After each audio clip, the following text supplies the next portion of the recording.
किताब 1984 सिख कतलेआम दा सच। लेखक जरनैल सिंह, पत्रकार, दिल्ली।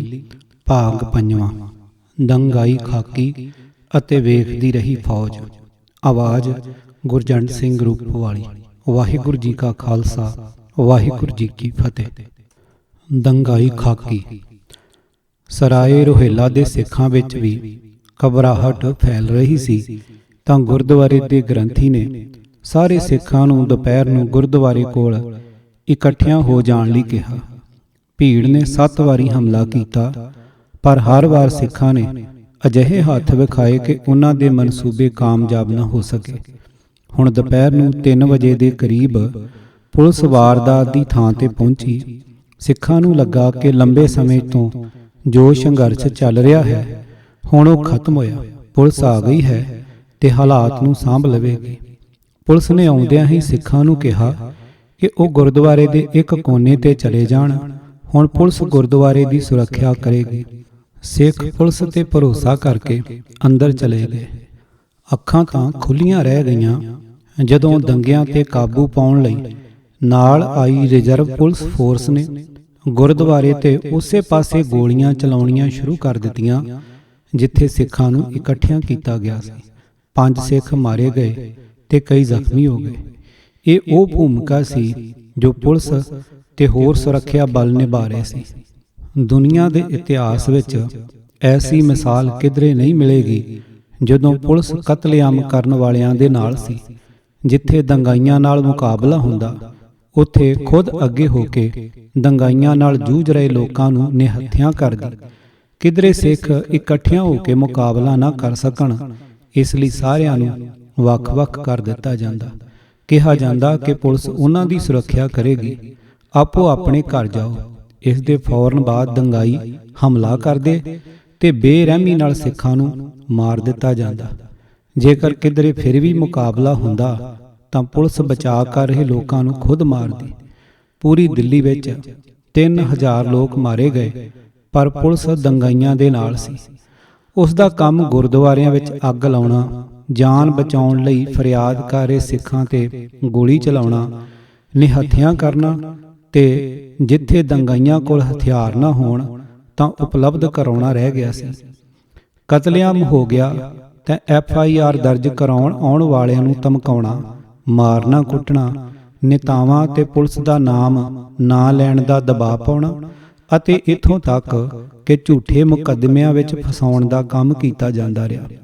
ਦਿੱਲੀ ਕੈਂਟ ਇਲਾਕੇ ਵਿੱਚ 340 ਤੋਂ ਵੱਧ ਸਿੱਖ ਮਾਰੇ ਗਏ, ਪਰ ਪੁਲਿਸ ਨੇ ਸਿਰਫ 5 FIR ਦਰਜ ਕੀਤੀਆਂ ਜਿਸ ਵਿੱਚ ਕਿਸੇ ਦੋਸ਼ੀ ਦਾ ਨਾਂ ਨਹੀਂ ਲਿਖਿਆ।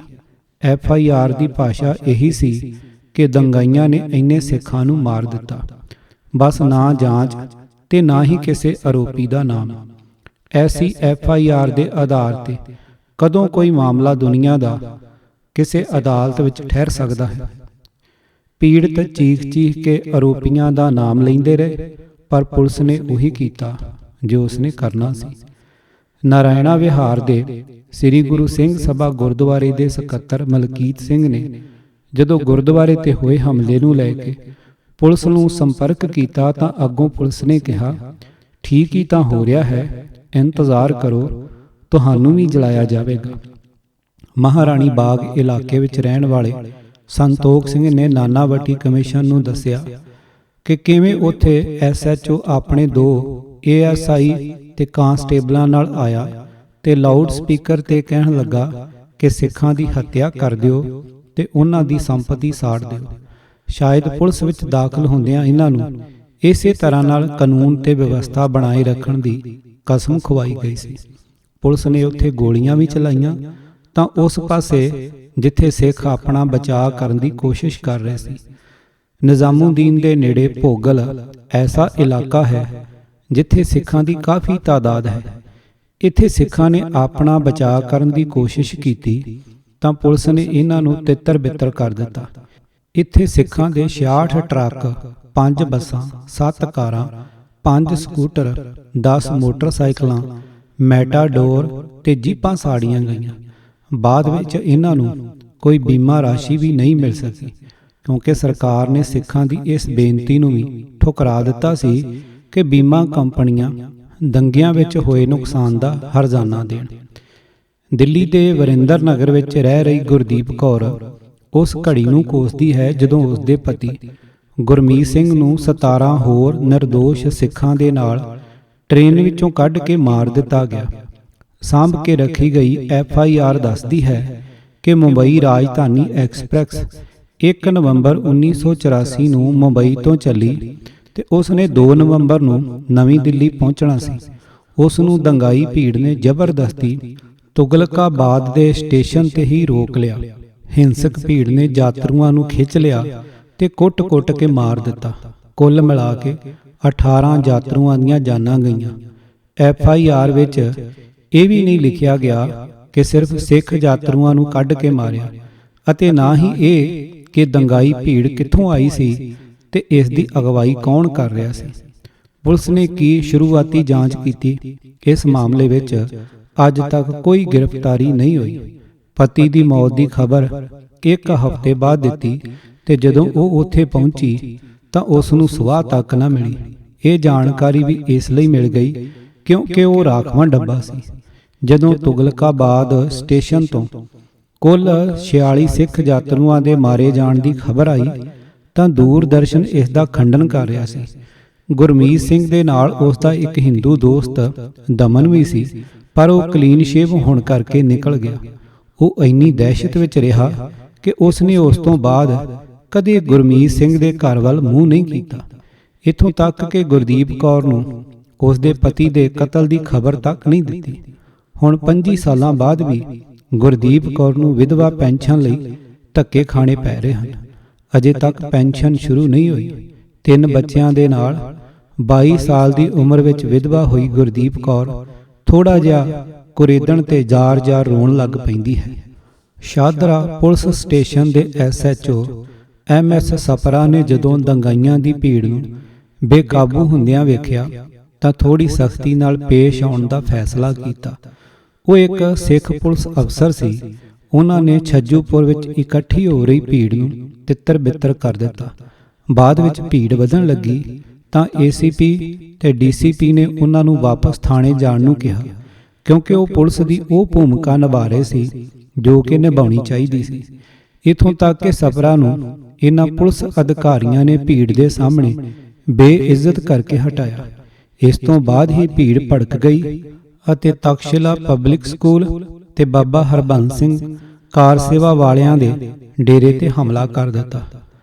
ਸਪਰਾ ਨੇ ਆਪਣੇ ਹਲਫਨਾਮੇ ਵਿੱਚ ਮੰਨਿਆ ਹੈ ਕਿ ਵਾਰਦਾਤ ਦੀ ਥਾਂ ਤੇ ਪੀੜਤ ਅਮਰਜੀਤ ਕੌਰ ਨੇ ਜਿਨ੍ਹਾਂ 9 ਲੋਕਾਂ ਦੇ ਨਾਮ ਬਿਆਨ ਵਿੱਚ ਦਰਜ ਕਰਾਏ ਸੀ, ਉਹਨਾਂ ਦੇ ਖਿਲਾਫ ਚਲਾਨ ਨਹੀਂ ਕੀਤਾ ਗਿਆ।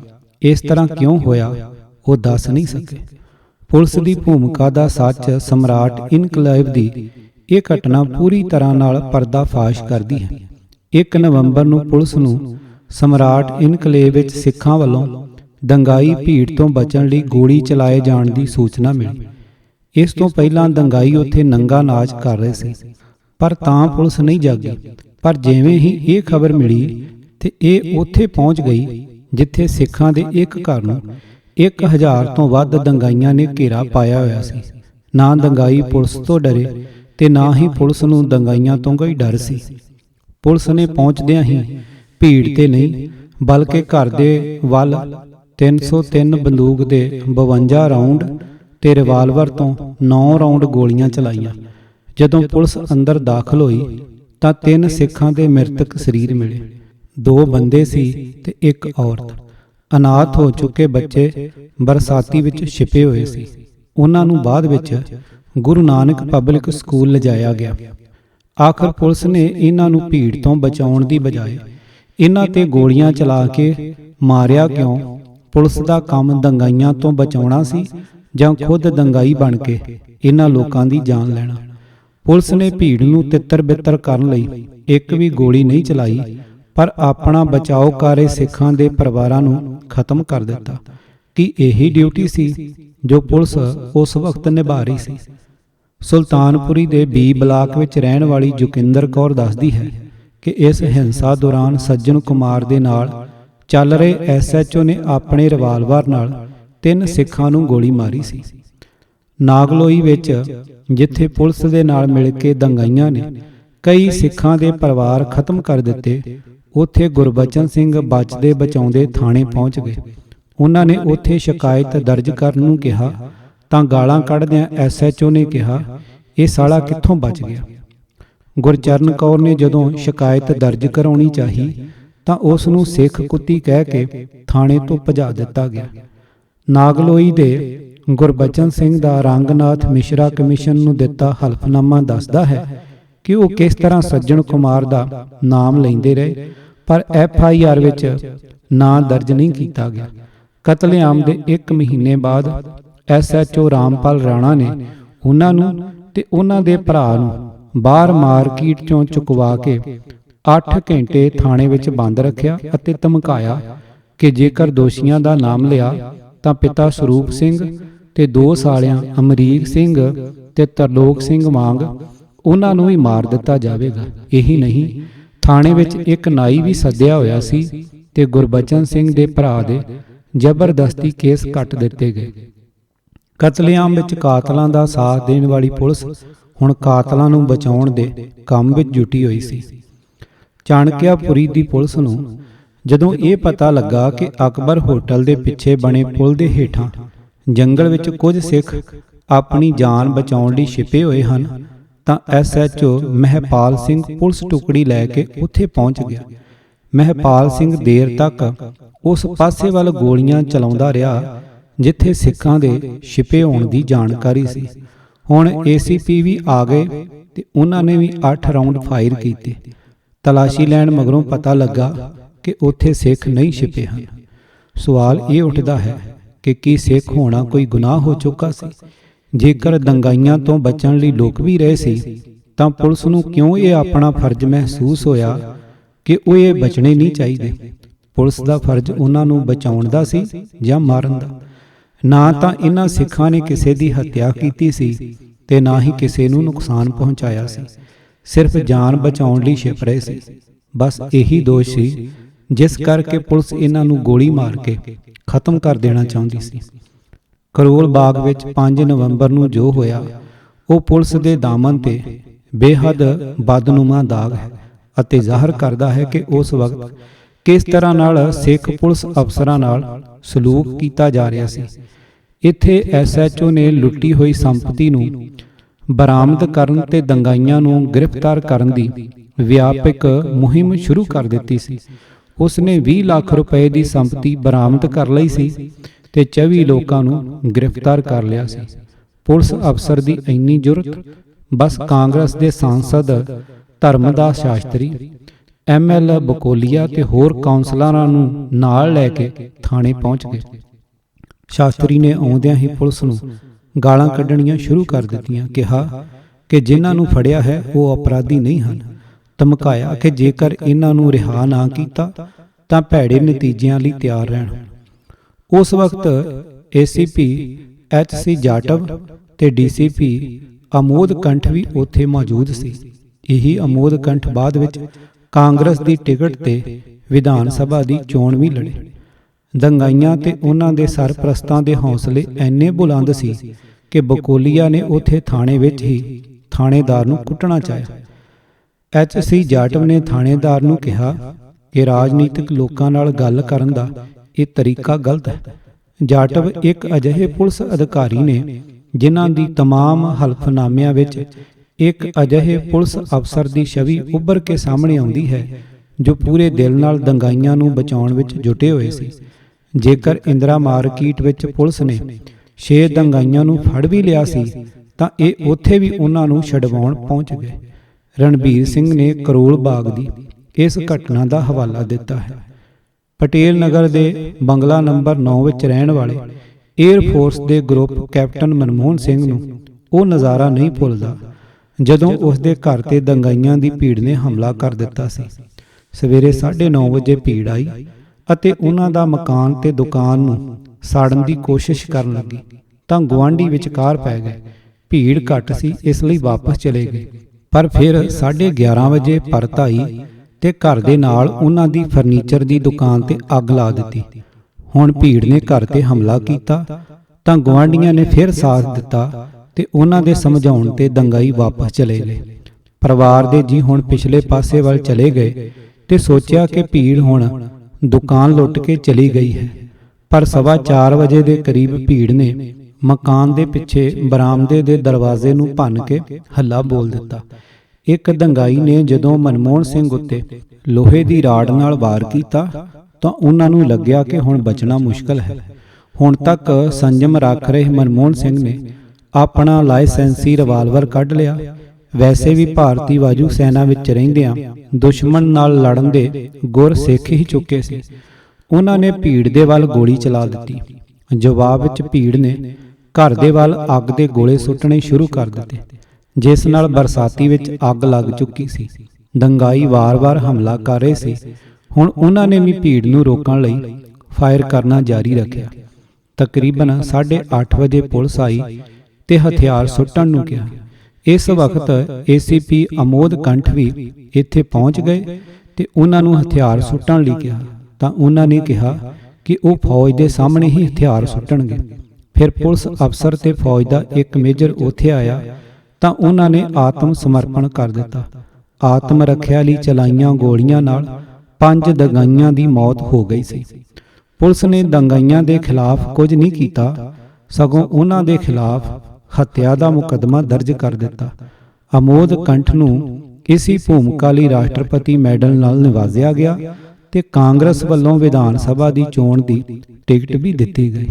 ਪੁਲਿਸ ਦੀ ਇਸ ਭੂਮਿਕਾ ਦੀ ਪੜਤਾਲ ਕਰਨ ਤੋਂ ਬਾਅਦ ਸਾਬਕਾ IAS ਅਧਿਕਾਰੀ ਕੁਸਮਲਤਾ ਮਿੱਤਲ ਕਮੇਟੀ ਨੂੰ ਕਹਿਣਾ ਪਿਆ ਕਿ ਪੁਲਿਸ ਨੇ ਜੋ ਕੀਤਾ ਉਹ ਸ਼ਰਮਨਾਕ ਹੈ। ਕਮੇਟੀ ਨੇ ਉਸ SHO ਸ਼ੂਰਵੀਰ ਸਿੰਘ ਤਿਆਗੀ ਨੂੰ ਪੁਲਿਸ ਦੇ ਨਾਂ ਤੇ ਜੀਵਤ ਸ਼ਰਮ ਕਰਾਰ ਦਿੱਤਾ, ਜਿਸ ਨੇ ਤਰਲੋਕਪੁਰੀ ਵਿੱਚ 500 ਸਿੱਖਾਂ ਦੀ ਹੱਤਿਆ ਕਰਵਾਈ। ਉਸ ਨੇ ਮੁਕਾਬਲਾ ਕਰ ਰਹੇ ਸਿੱਖਾਂ ਨੂੰ ਪੁਲਿਸੀਏ ਦਬਾਅ ਵਿੱਚ ਵੱਖ-ਵੱਖ ਕਰਵਾ ਕੇ ਦੰਗਾਈਆਂ ਤੋਂ ਹਮਲਾ ਕਰਵਾ ਦਿੱਤਾ। ਤਿਆਗੀ ਨੇ ਸਾਰੇ ਗਵਾਹਾਂ ਨੂੰ ਇੰਨਾ ਡਰਾ ਧਮਕਾ ਦਿੱਤਾ ਕਿ ਉਹ ਅੱਗੇ ਆਉਣ ਦੀ ਹਿੰਮਤ ਹੀ ਨਹੀਂ ਜੁਟਾ ਸਕੇ। ਮਿੱਤਲ ਕਮੇਟੀ ਨੇ ਲਿਖਿਆ ਹੈ ਕਿ ਉਸ ਨੇ ਦਬਾਅ ਪਾ ਕੇ ਆਪਣੇ ਹੱਕ ਵਿੱਚ ਹਲਫਨਾਮੇ ਲਿਖਵਾ ਲਏ ਹਨ ਅਤੇ ਲੱਗਦਾ ਨਹੀਂ ਕਿ ਕੋਈ ਉਸ ਦੇ ਖਿਲਾਫ ਗਵਾਹੀ ਦੇਣ ਦੀ ਹਿੰਮਤ ਕਰ ਸਕੇਗਾ। ਸਜ਼ਾ ਹੋਣ ਦੀ ਬਜਾਏ ਉਹ ACP ਬਣਾ ਦਿੱਤਾ ਗਿਆ।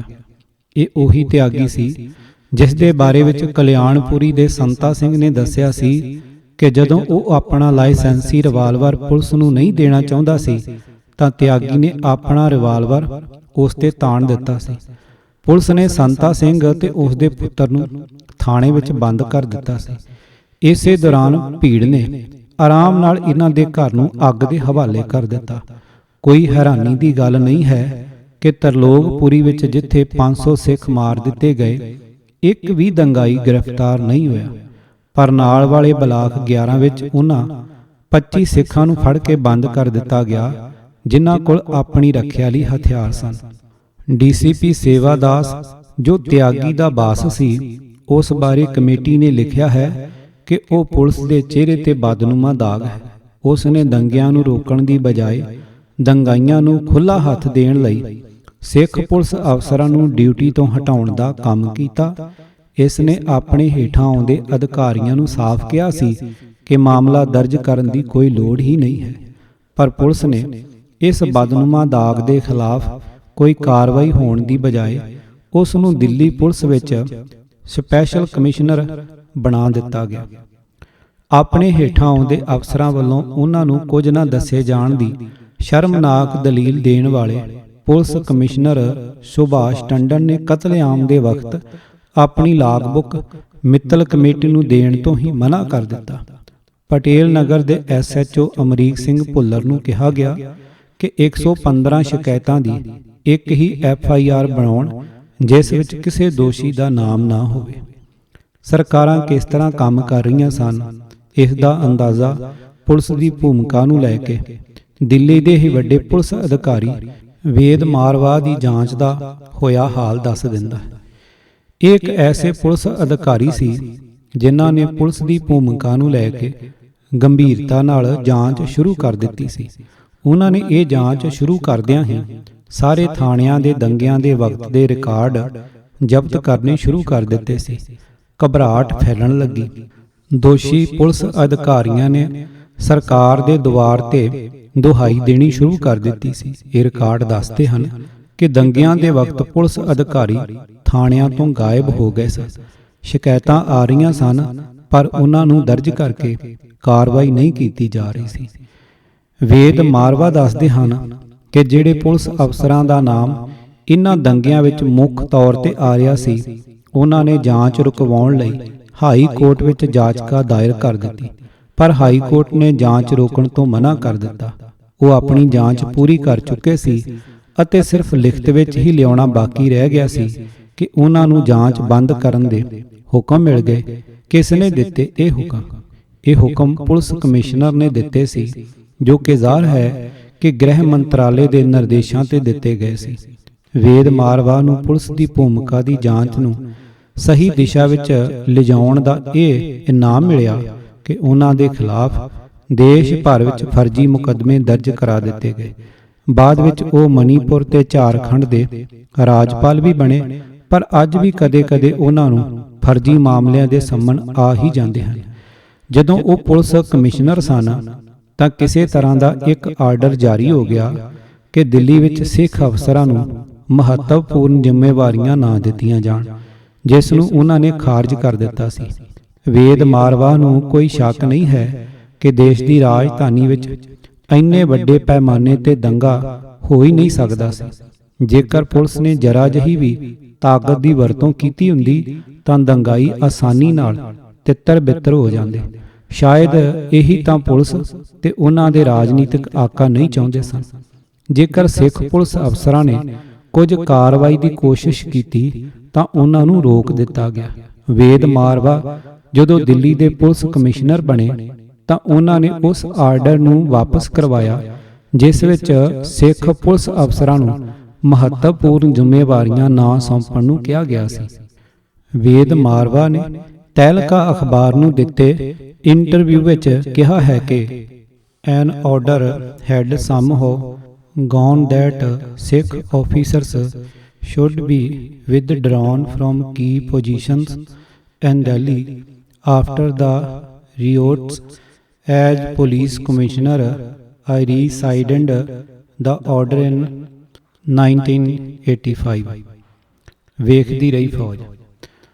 ਭਾਰਤੀ ਫੌਜ ਦੀ ਮਰਾਠਾ ਇਨਫੈਂਟਰੀ ਦੇ ਕੈਪਟਨ ਬੇਰੇਥ ਨੂੰ ਕਾਨਪੁਰ ਦੇ ਜ਼ਿਲ੍ਹਾ ਅਧਿਕਾਰੀ DM ਬਰਜਿੰਦਰ ਜਾਦਵ ਦੇ ਲਫ਼ਜ਼ਾਂ ਤੇ ਵਿਸ਼ਵਾਸ ਨਹੀਂ ਹੋ ਰਿਹਾ ਸੀ।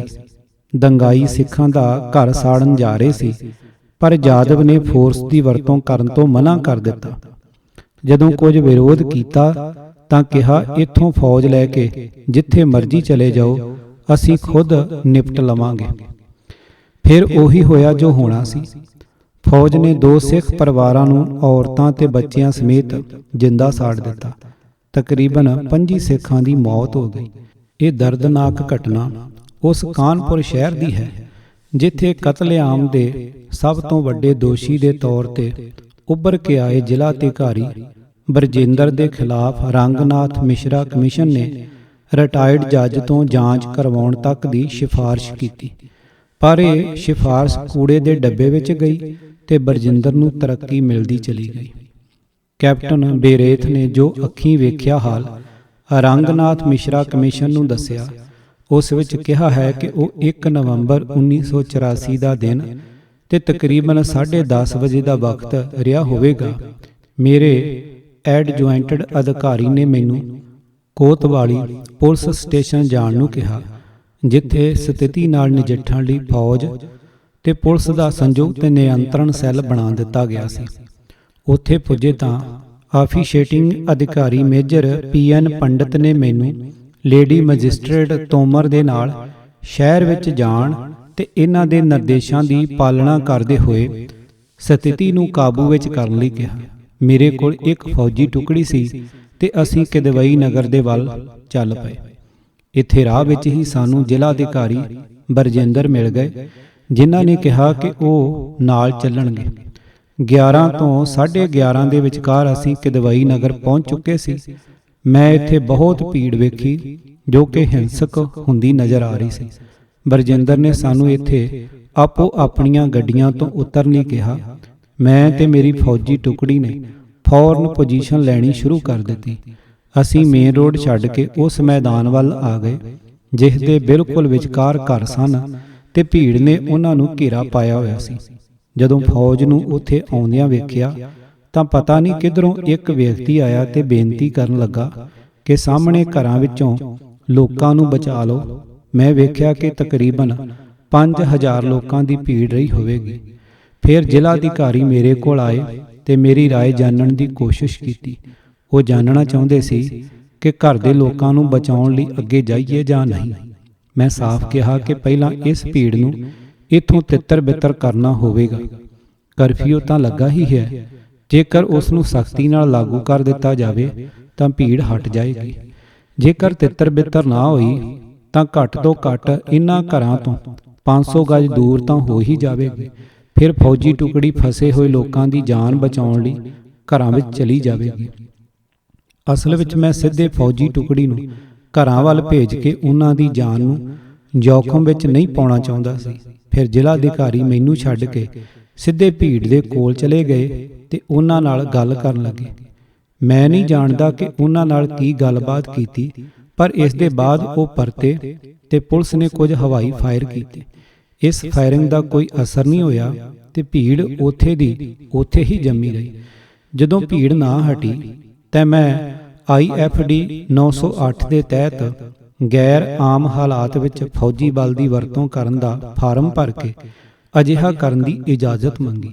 ਜ਼ਿਲ੍ਹਾ ਅਧਿਕਾਰੀ ਨੇ ਇਹ ਸੁਣਦਿਆਂ ਹੀ ਫੌਜੀ ਤਾਕਤ ਦੀ ਵਰਤੋਂ ਕਰਨ ਤੋਂ ਮਨ੍ਹਾ ਕਰ ਦਿੱਤਾ ਤੇ ਲੇਡੀ ਮੈਜਿਸਟ੍ਰੇਟ ਨੂੰ ਵੀ ਕਹਿ ਦਿੱਤਾ ਕਿ ਦਸਤਖਤ ਨਹੀਂ ਕਰਨੇ ਹਨ।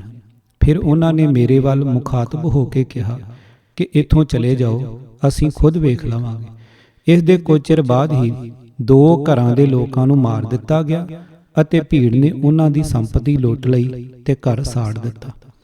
ਮਿਸ਼ਰਾ ਕਮਿਸ਼ਨ ਨੇ ਕੈਪਟਨ ਬੇਰੇਸ ਦੀ ਗਵਾਹੀ ਨੂੰ ਸਹੀ ਮੰਨਦੇ ਹੋਏ ਬਰਜਿੰਦਰ ਦੇ ਖਿਲਾਫ ਰਿਟਾਇਰਡ ਜੱਜ ਤੋਂ ਜਾਂਚ ਕਰਵਾਉਣ ਨੂੰ ਕਿਹਾ ਸੀ, ਪਰ ਸ਼ਾਇਦ ਸੱਤਾ ਵਿੱਚ ਬੈਠੇ ਲੋਕ ਉਹਨਾਂ ਦੇ ਇਸ ਕੀਤੇ ਤੋਂ ਨਾਰਾਜ਼ ਨਹੀਂ ਬਲਕਿ ਖੁਸ਼ ਸੀ। ਬਰਜਿੰਦਰ ਸਫਲਤਾ ਦੀਆਂ ਪੌੜੀਆਂ ਚੜ੍ਹਦੇ ਗਏ। ਇੱਥੇ ਇਸ ਗੱਲ ਨੂੰ ਧਿਆਨ ਵਿੱਚ ਰੱਖਣਾ ਜ਼ਰੂਰੀ ਹੈ ਕਿ 5000 ਦੀ ਹਿੰਸਕ ਭੀੜ ਹੋਣ ਦੇ ਬਾਵਜੂਦ ਬਰਜਿੰਦਰ ਬਿਨਾਂ ਕਿਸੇ ਡਰ ਦੇ ਭੀੜ ਕੋਲ ਜਾ ਕੇ ਗੱਲਬਾਤ ਕਰਦੇ ਰਹੇ। ਕਿ ਆਪਸ ਵਿੱਚ ਪਹਿਲਾਂ ਤੋਂ ਹੀ ਕੋਈ ਸਮਝ ਨਹੀਂ ਸੀ। ਸਿਰਫ ਕਾਨਪੁਰ ਸ਼ਹਿਰ ਵਿੱਚ 200 ਤੋਂ ਵੱਧ ਸਿੱਖਾਂ ਨੂੰ ਮਾਰਿਆ ਗਿਆ ਸੀ। ਸਰਕਾਰੀ ਰਿਕਾਰਡ ਦੇ ਮੁਤਾਬਕ ਇਹ ਗਿਣਤੀ 127 ਦੀ ਹੈ। ਅਹਿਮ ਗੱਲ ਇਹ ਹੈ ਕਿ ਕਾਨਪੁਰ ਇੱਕ ਐਸਾ ਸ਼ਹਿਰ ਹੈ ਜਿੱਥੇ ਕੈਂਟ ਏਰੀਆ ਵਿੱਚ ਫੌਜ ਪਹਿਲਾਂ ਤੋਂ ਹੀ ਮੌਜੂਦ ਸੀ।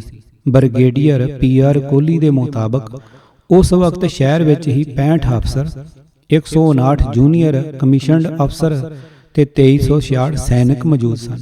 ਪਰ ਨਾ ਤਾਂ ਫੌਜ ਦੀ ਵਕਤ ਸਿਰ ਵਰਤੋਂ ਕੀਤੀ ਗਈ ਤੇ ਨਾ ਹੀ ਬਰਜਿੰਦਰ ਨੇ ਧਾਰਾ 144 ਲੱਗਣ ਦਿੱਤੀ। ਜੇਕਰ ਕਰਫਿਊ ਲਾਇਆ ਵੀ ਗਿਆ ਤਾਂ ਪੁਲਿਸ ਨੇ ਉਸ ਦੀ ਸਖਤੀ ਨਾਲ ਪਾਲਣਾ ਕਰਨ ਦੀ ਕੋਈ ਕੋਸ਼ਿਸ਼ ਨਹੀਂ ਕੀਤੀ। ਇਸ ਦੀ ਬਜਾਏ ਪੁਲਿਸ ਦਾ ਰਵੱਈਆ ਦੰਗਾਈਆਂ ਨਾਲ ਹਮਦਰਦੀ ਵਾਲਾ ਸੀ। ਰੰਗਨਾਥ ਮਿਸ਼ਰਾ ਕਮਿਸ਼ਨ ਨੇ ਇਸ ਗੱਲ ਤੇ ਹੈਰਾਨੀ ਪ੍ਰਗਟਾਈ ਕਿ ਜਦ ਫੌਜ ਪਹਿਲਾਂ ਤੋਂ ਹੀ ਮੌਜੂਦ ਸੀ ਤਾਂ ਉਸ ਨੂੰ 31 ਅਕਤੂਬਰ ਦੀ ਰਾਤ ਨੂੰ ਹੀ ਕਿਉਂ ਨਹੀਂ ਲਾਇਆ ਗਿਆ। ਜੇਕਰ ਫੌਜ ਭੇਜੀ ਵੀ ਗਈ ਤਾਂ ਉਸ ਨੂੰ ਤਾਕਤ ਦੀ ਵਰਤੋਂ ਨਹੀਂ ਕਰਨ ਦਿੱਤੀ ਗਈ। ਕੋਲਕਾਤਾ ਵਿੱਚ 31 ਅਕਤੂਬਰ ਨੂੰ ਹੀ ਫੌਜ ਲਗਾਏ ਜਾਣ ਨਾਲ ਉੱਥੇ ਕਤਲੇਆਮ ਨਹੀਂ ਹੋ ਸਕਿਆ ਸੀ।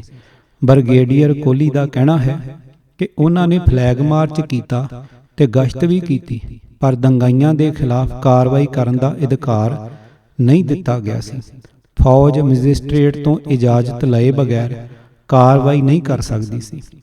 ਪ੍ਰਸ਼ਾਸਨਿਕ ਅਧਿਕਾਰੀ ਕੀ ਕਰ ਰਹੇ ਸਨ, ਇਸ ਦਾ ਖੁਲਾਸਾ ਕਰਦੇ ਹੋਏ ਪਾਂਡੂ ਨਗਰ ਦੇ ਵਿਨੋਦ ਕੁਮਾਰ ਸੋਂਧੀ ਨੇ ਦੱਸਿਆ ਕਿ ਉਸ ਵਕਤ ਉਹ ਪਨਕੀ ਵਿੱਚ IEC ਕੰਪਨੀ ਵਿੱਚ ਇੰਜੀਨੀਅਰ ਸੀ। ਉਹ ਕੰਮ ਤੋਂ ਘਰ ਪਰਤੇ ਤਾਂ ਵੇਖਿਆ ਕਿ ਉਹਨਾਂ ਦਾ ਮਕਾਨ ਮਾਲਕ ਜੋ ਕਿ ਇੱਕ ਸਿੱਖ ਸੀ, ਉਹਨਾਂ ਦੇ ਘਰ ਤੇ ਦੰਗਾਈਆਂ ਨੇ ਘੇਰਾ ਪਾਇਆ ਹੋਇਆ ਹੈ। ਕੋਲ ਹੀ ਪੁਲਿਸ ਖੜੀ ਸੀ ਤੇ ਸਿਟੀ ਮੈਜਿਸਟ੍ਰੇਟ ਗੁਪਤਾ ਵੀ, ਪਰ ਇਹ ਭੀੜ ਨੂੰ ਹਟਾਉਣ ਜਾਂ ਘਰ ਨੂੰ ਬਚਾਉਣ ਲਈ ਕੁਝ ਨਹੀਂ ਕਰ ਰਹੇ ਸੀ। ਹੋਰ ਤਾਂ ਹੋਰ ਨੇੜੇ ਹੀ ਆਪਣੀ ਫੌਜੀ ਟੁਕੜੀ ਦੇ ਨਾਲ ਖੜੇ ਮਰਾਠਾ ਰੈਜੀਮੈਂਟ ਦੇ ਮੇਜਰ ਨਾਇਰ ਵੀ ਹੱਥ ਤੇ ਹੱਥ ਰੱਖੇ ਬੈਠੇ ਸੀ। ਉਹ ਸਿਟੀ ਮੈਜਿਸਟ੍ਰੇਟ ਕੋਲ ਗਿਆ ਤੇ ਬੇਨਤੀ ਕੀਤੀ ਕਿ ਘਰ ਨੂੰ ਬਚਾਇਆ ਜਾਵੇ। ਜਵਾਬ ਮਿਲਿਆ, ਸ਼ੁਕਰ ਕਰੋ ਕਿ ਤੁਸੀਂ ਬਚ ਗਏ ਹੋ। ਹੁਣ ਮੇਜਰ ਨਾਇਰ ਨੂੰ ਮਦਦ ਕਰਨ ਲਈ ਕਿਹਾ ਤਾਂ ਉਹਨਾਂ ਨੇ ਮਜਬੂਰੀ ਦਰਸਾਉਂਦੇ ਹੋਏ ਕਿਹਾ ਕਿ ਉਹਨਾਂ ਨੂੰ ਸਿਰਫ ਫਲੈਗ ਮਾਰਚ ਕਰਨ ਦਾ ਹੀ ਹੁਕਮ ਮਿਲਿਆ ਹੈ, ਦੰਗਾਈਆਂ ਦੇ ਖਿਲਾਫ ਕਾਰਵਾਈ ਕਰਨ ਦਾ ਨਹੀਂ। ਇੱਥੋਂ ਤੱਕ ਕਿ ਉਹ ਪ੍ਰਸ਼ਾਸਕੀ ਹੁਕਮ ਤੋਂ ਬਿਨਾਂ ਆਪਣੀ ਗੱਡੀ ਤੋਂ ਉਤਰ ਵੀ ਨਹੀਂ ਸਕਦੇ। ਫਿਰ ਉਸ ਨੂੰ ਕੁਝ ਨਹੀਂ ਸੁੱਝਾ ਤੇ ਉਹ ਘਰ ਦੇ ਵੱਲ ਭੱਜਿਆ ਤੇ ਭੀੜ ਨੂੰ ਕਹਿਣ ਲੱਗਾ, ਪੁਲਿਸ ਆ ਗਈ, ਪੁਲਿਸ ਆ ਗਈ, ਗੋਲੀ ਚਲਾਉਣ ਵਾਲੀ ਹੈ, ਭੱਜੋ। ਉਸ ਦਾ ਸਿਰਫ ਇੰਨਾ ਕਹਿਣ ਦਾ ਹੀ ਜਾਦੂਈ ਅਸਰ ਹੋਇਆ ਤੇ ਭੀੜ ਉੱਥੋਂ ਤਿੱਤਰ ਬਿੱਤਰ ਹੋ ਗਈ। ਜ਼ਾਹਰ ਹੈ ਕਿ ਜੇਕਰ ਪੁਲਿਸ ਤੇ ਗੋਲੀ ਦਾ ਡਰ ਦੇਣ ਤੇ ਹੀ ਭੀੜ ਭੱਜ ਗਈ ਤਾਂ ਜੇਕਰ ਪੁਲਿਸ ਤੇ ਪ੍ਰਸ਼ਾਸਨ ਨੇ ਥੋੜਾ ਵੀ ਕਦਮ ਚੁੱਕਿਆ ਹੁੰਦਾ ਤਾਂ ਸੈਂਕੜਿਆਂ ਲੋਕਾਂ ਦੀ ਜਾਨ, ਮਾਲ ਤੇ ਅਸਬਾਬ ਬਚ ਜਾਂਦਾ। ਆਪਣੇ ਪਰਿਵਾਰ ਨੂੰ ਕਤਲੇਆਮ ਵਿੱਚ ਗਵਾਉਣ ਵਾਲੇ ਸੁਰਜੀਤ ਸਿੰਘ ਦਾ ਕਹਿਣਾ ਹੈ ਕਿ ਜ਼ਿਲ੍ਹਾ ਅਧਿਕਾਰੀ ਬਜਿੰਦਰ ਪੂਰੀ ਤਰ੍ਹਾਂ ਨਾਲ ਦੰਗਾਈਆਂ ਦੇ ਨਾਲ ਮਿਲਿਆ ਹੋਇਆ ਸੀ। ਜਾਂਚ ਕਮਿਸ਼ਨ ਵਿੱਚ ਦਿੱਤੇ ਹਲਫਨਾਮੇ ਵਿੱਚ ਉਹਨਾਂ ਨੇ ਆਰੋਪ ਲਾਇਆ ਹੈ ਕਿ ਬਰਜਿੰਦਰ ਸਿੱਖਾਂ ਦੇ ਨਾਲ ਵੈਰ ਭਾਵ ਰੱਖਦਾ ਸੀ। ਕਾਨਪੁਰ ਵਿੱਚ ਸਿੱਖਾਂ ਦੇ ਲਈ ਲੋਕਾਂ ਨੂੰ ਹਮਦਰਦੀ ਨਾ ਹੋ ਜਾਵੇ, ਇਸ ਲਈ ਜਾਣ ਬੁੱਝ ਕੇ ਝੂਠੀ ਅਫਵਾਹ ਫੈਲਾ ਦਿੱਤੀ ਗਈ ਕਿ ਸਿੱਖ ਫੌਜੀਆਂ ਨੇ ਕੈਂਟ ਇਲਾਕੇ ਤੋਂ ਨਿਕਲ ਕੇ ਨੇੜੇ ਦੇ ਪਿੰਡ ਵਿੱਚ ਹਿੰਦੂਆਂ ਨੂੰ ਗੋਲੀ ਮਾਰ ਦਿੱਤੀ ਹੈ। ਰਤਨ ਲਾਲ ਨਗਰ ਦੇ ਨੇੜੇ ਦਮੋਲੀ ਵਿੱਚ ਆਪਣੇ ਪਰਿਵਾਰ ਦੇ 7 ਜੀਆਂ ਨੂੰ ਗਵਾਉਣ ਵਾਲੇ ਅਵਤਾਰ ਸਿੰਘ ਜਦੋਂ ਵੀ ਉਸ ਕਤਲੇਆਮ ਨੂੰ ਚੇਤੇ ਕਰਦੇ ਹਨ ਤਾਂ ਅੰਦਰ ਪੀੜਾ ਦਾ ਲਾਵਾ ਉਬਾਲ ਮਾਰਨ ਲੱਗਦਾ ਹੈ। ਉਹਨਾਂ ਦੇ ਪਿਤਾ ਵਿਸਾਖਾ ਸਿੰਘ, ਮਾਂ ਸਵਰਨ ਕੌਰ, ਭਰਾ ਜਤਿੰਦਰ ਸਿੰਘ, ਗੁਰਚਰਨ ਸਿੰਘ, ਛਤਰਪਾਲ ਸਿੰਘ, ਗੁਰਮੁਖ ਸਿੰਘ ਤੇ ਭੈਣ ਗੁਰਬਚਨ ਕੌਰ ਨੂੰ ਭੀੜ ਨੇ ਪਹਿਲਾਂ ਕੁੱਟ-ਕੁੱਟ ਕੇ ਅਧਮਰਾ ਕਰ ਦਿੱਤਾ ਅਤੇ ਫਿਰ ਮਿੱਟੀ ਦਾ ਤੇਲ ਪਾ ਕੇ ਅੱਗ ਲਾ ਦਿੱਤੀ। ਆਪਣੀਆਂ ਯਾਦਾਂ ਨੂੰ ਤਾਜ਼ਾ ਕਰਦਿਆਂ ਉਹਨਾਂ ਨੇ ਮੈਨੂੰ ਦੱਸਿਆ, ਸਾਨੂੰ ਤਾਂ ਅੰਦਾਜ਼ਾ ਹੀ ਨਹੀਂ ਸੀ ਕਿ ਅਜਿਹਾ ਕੁਝ ਹੋਣ ਜਾ ਰਿਹਾ ਹੈ। 31 ਅਕਤੂਬਰ ਦੀ ਰਾਤ ਅਸੀਂ ਆਰਾਮ ਨਾਲ ਸੁੱਤੇ ਤੇ ਸਵੇਰੇ ਦੁੱਧ ਵਗੈਰਾ ਲੈ ਕੇ ਆਏ, ਫਿਰ ਨਾਸ਼ਤਾ ਕੀਤਾ। ਪਰ 1 ਨਵੰਬਰ ਨੂੰ ਸਵੇਰੇ 8 ਵਜੇ ਹੀ ਪਤਾ ਨਹੀਂ ਕਿੱਥੋਂ ਦੰਗਾਈਆਂ ਦਾ ਹਜੂਮ ਆ ਗਿਆ। ਅਸੀਂ ਉਹਨਾਂ ਦਾ ਮੁਕਾਬਲਾ ਕਰਨ ਦਾ ਫੈਸਲਾ ਕਰ ਲਿਆ। ਸੋਚਿਆ ਕਿ ਮੁਕਾਬਲਾ ਕਰਦੇ ਹਾਂ ਤਦ ਤੱਕ ਪੁਲਿਸ ਆ ਜਾਵੇਗੀ, ਪਰ ਕੀ ਪਤਾ ਸੀ ਕਿ ਕੋਈ ਬਚਾਉਣ ਨਹੀਂ ਆਵੇਗਾ। ਪੁਲਿਸ ਖੁਦ ਇਹਨਾਂ ਦੇ ਨਾਲ ਮਿਲੀ ਹੋਈ ਹੈ। ਇਹਨਾਂ ਲੋਕਾਂ ਨੇ ਜਦੋਂ ਮੁਕਾਬਲਾ ਹੁੰਦਾ ਵੇਖਿਆ ਤਾਂ ਘਰ ਵਿੱਚ ਅੱਗ ਦੇ ਗੋਲੇ ਬਣਾ ਕੇ ਸੁੱਟਣੇ ਸ਼ੁਰੂ ਕਰ ਦਿੱਤੇ। ਫਿਰ ਘਰ ਵਿੱਚ ਅੱਗ ਲੱਗ ਗਈ ਤੇ ਧੂੰਆਂ ਭਰਨ ਲੱਗਾ, ਦਮ ਘੁੱਟ ਰਿਹਾ ਸੀ। ਸੋਚਿਆ ਕਿ ਇਸ ਤਰ੍ਹਾਂ ਮਰਨ ਤੋਂ ਚੰਗਾ ਤਾਂ ਲੜ ਕੇ ਮਰਨਾ ਠੀਕ ਹੈ। ਵੱਡਾ ਭਰਾ ਬਾਹਰ ਨਿਕਲਿਆ ਤੇ ਭੱਜਣ ਦੀ ਕੋਸ਼ਿਸ਼ ਕੀਤੀ।